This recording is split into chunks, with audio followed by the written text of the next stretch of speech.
This is NTV Weekend Edition. Senator for the great people of Kisumu, Anyang Nyong'o, Professor, is joining me now. Thank you so much for having us in your county. And let's talk about the nominations for your party, for which you are a member of the NEC for a long, long time, have been very dramatic. In Kakamega, in Busia, in Narok, in many other parts of the country, there's anomalies, there's drama. What's happening with the party?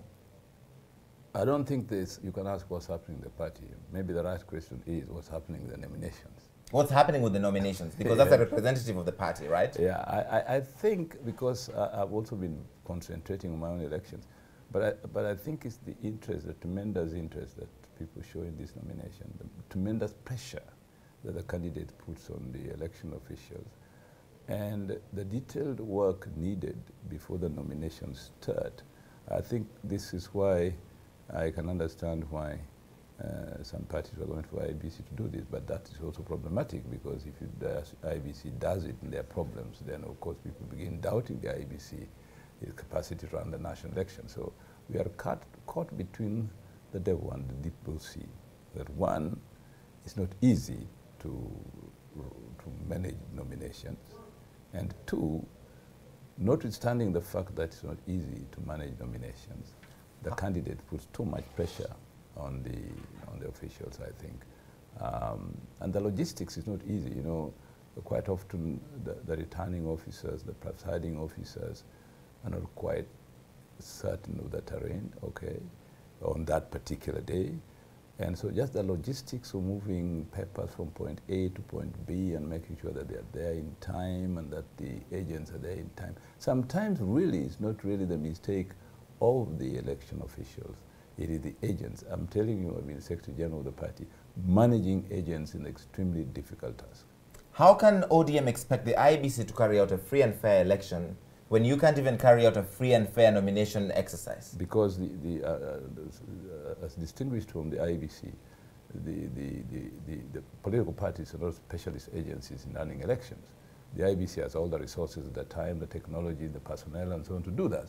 Political parties tend to use civilians who are trained just a week before the nominations. I mean, it is very ambitious, I think, but what can we do? Because there are also certain rules laid down by the IBC and the political parties organization itself that says you begin doing these things by this hour or by this date. So the time frame for doing these things are controlled by law.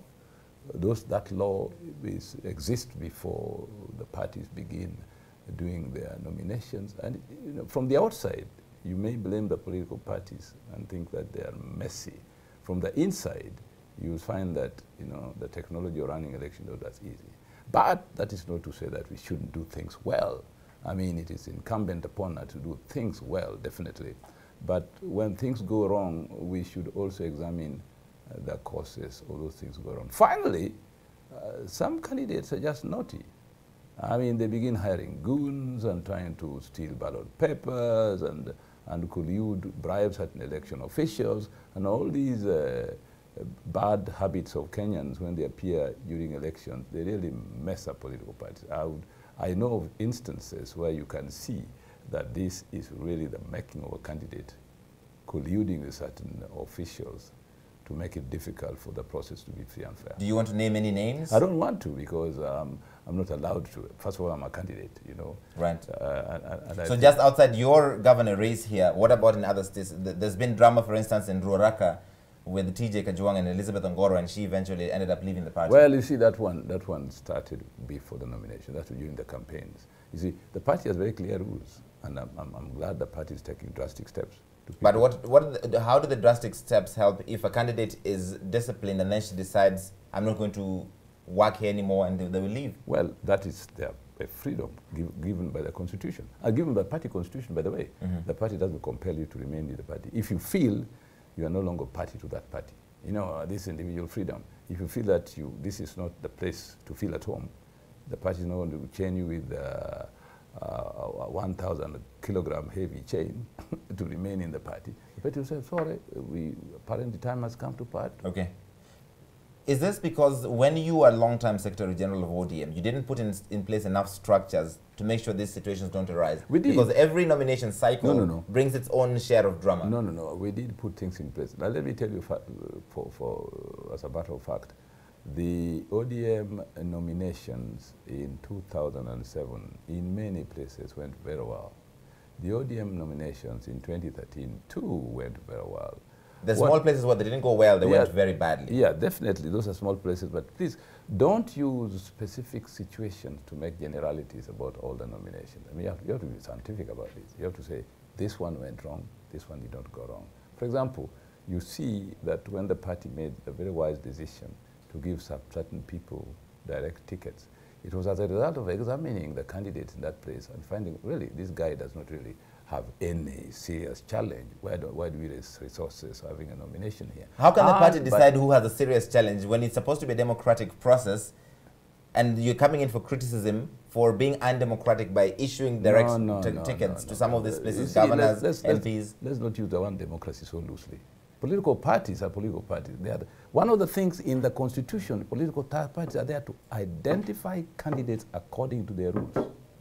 In Great Britain, the Labour Party does not go through this kind of thing. The Labour Party can post you to any constituency. For example, I'm in Kisumu County. The Labour Party can decide, Anyang Nyong'o, you're going to run in Garissa because the party is safe there and you're going to represent there, and you go. There are no primaries. The Parliamentary Labour Party decides. The Conservative Party, the same. Nobody has ever complained that there's no democracy in Britain. The American system is different. You have to go through primaries. Right. But even in the American system, there are certain states where you use caucuses. People just sit in a room like this and decide we are giving votes to so-and-so. Okay. The others where you go to the public. So in this Kenyan case that thinks that when a party gives direct tickets it's undemocratic, it's absolutely ahistorical. What do you make of President Kenyatta's criticism of that direct nomination process? Because he doesn't know what political parties are about. He just started a political party the other day. We have been in political parties since the 1960s. So we know these things. We have worked with various political parties. In South Africa, the ANC does not go through this kind of thing. The ANC has a party list. And after the votes have been cast, they decide this party list, number 1, 2, 3, 4, 5, fine, these people are going to parliament. And South Africa is one of the most stable democracies in Africa. So I think that let us understand what democracy is about. Democracy is not that you have primaries for everything. No, you have general elections for the national elections. But the political parties are told, identify candidates and bring them here. The way you identify them is completely dependent on your rules and regulations because you are party to something. When you enter a political party, you read the rules. And if you accept those rules, you go in. Will NASA survive the disintegration? What happens in places where somebody has lost a nomination or they've been disciplined by the party, they'll go to ANC, they'll go to Wiper, they'll go to other parties. Does this make the coalition strong or weak? But look at Jubilee. When they decided to have one party, everybody in Jubilee, people started running to other smaller parties. Then Uhuru realized, everybody's going to leave. So he said, okay, let's begin finding ways by which we can work with the smaller parties. He said, don't alienate them, let them come in. In fact, Uhuru and Ruto created 2 new parties themselves, which are neither Jubilee. You know that. They actually went and registered 2 new parties, so they tell people, if you are not nominated, you will go to those ones. There's no difference. The thing is, what NASA did is people discussed and realized, look, it would be undemocratic to force everybody to have nomination under NASA. People don't like that. So let them be in the political parties in NASA. Let them in. We risk losing certain seats. I know that. We risk losing certain seats because NASA political parties are competing against each other. But you can't thrash or force these things down people's throats. All right.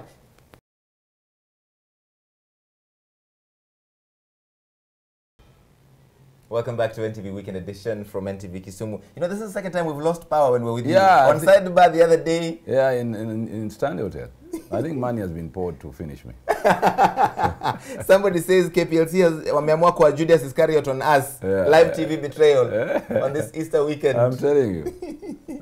We need to talk to KP. Yeah, somebody also told us, Nunweni talking enough. Freddy Onono, we see you. Okay. We were going to talk about the local politics here. You're running for governor in the great county of Kisumu. Yes. And an opinion poll came out a couple of weeks ago that said you have only 8%, and the incumbent governor, Ranguma, has about 58%. So you have a small chance of getting re-elected if the elections were held today. That's not the first time you had such opinion polls. You know, you remember I've always criticized opinion polls in Kenya. Right. I did study survey research in graduate school, one of the best survey research institutions.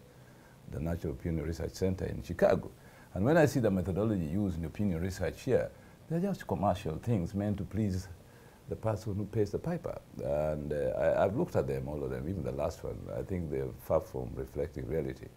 I think we could have a better opinion research here, which could reflect the reality, and which could not be outrageous as the one I've seen, and the one I've been seeing, the one called TIFF.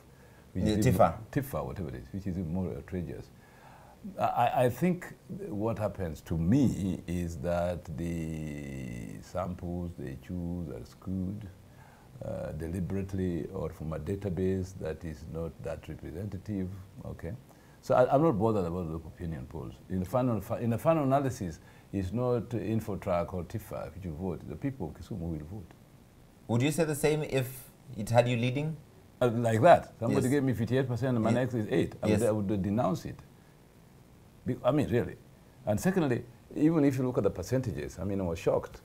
The first time I was told about this, I was told on Nguma at 75% and at 21, and the undecided were 25. That doesn't add up to 100. Right. When I saw it printed, it was 58. I think they corrected that. I mean, really, it is just child's play. So I don't think you should be worried about that. My concern is to campaign vigorously. And you're confident of beating Governor Nguma here? Definitely. That doesn't worry me at all. I mean, unless something untoward happens, like violence or whatnot, people stealing ballot papers, crazy things like those, yeah, but if this is properly run, I'm quite sure that we are doing very well. All right, we'll leave it there. Yeah. Senator, all the best in the election this August. Thank you. Asante sana. Always a pleasure having you to speak to us. Senator for the great county of Kisumu. Yeah.